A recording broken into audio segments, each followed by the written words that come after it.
এই জাতি যদি নামাজি হয়, আল্লাহর রহমত বৃষ্টির মতো নাজিল হতে থাকবে।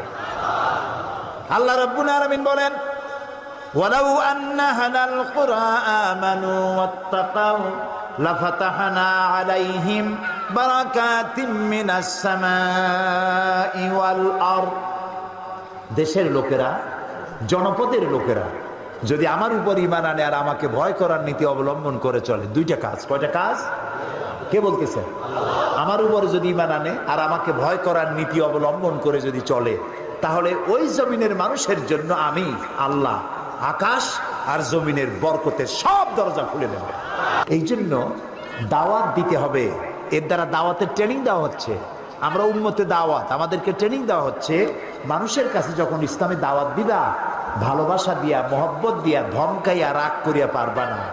যে পীরের মেজাজ খারাপ সে মুরিদ পাবে না, আর যে চোরের কাশি আছে চুরিও করতে পারবে না।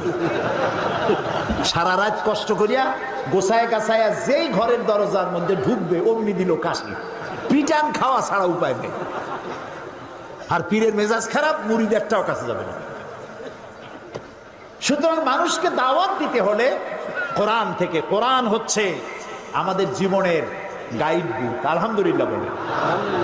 আমি গতকাল বলেছি যে লোকমান নবীও না, রসুলও না, তিনি আল্লাহর থেকে প্রাপ্ত একজন জ্ঞানী মানুষ। তিনি তার ছেলেকে 9টা নসিহত করেছেন। কয়টা? নসিহতগুলি আল্লাহর কাছে পছন্দ হয়ে গেছে, এবং আল্লাহর কাছে এই নসিহত এত পছন্দ হলো যে হযরতে লোকমানের নাম দিয়ে আল্লাহ তাআলা সূরা নাজিল করে লোকমানকে চিরন্তন করে দিলেন।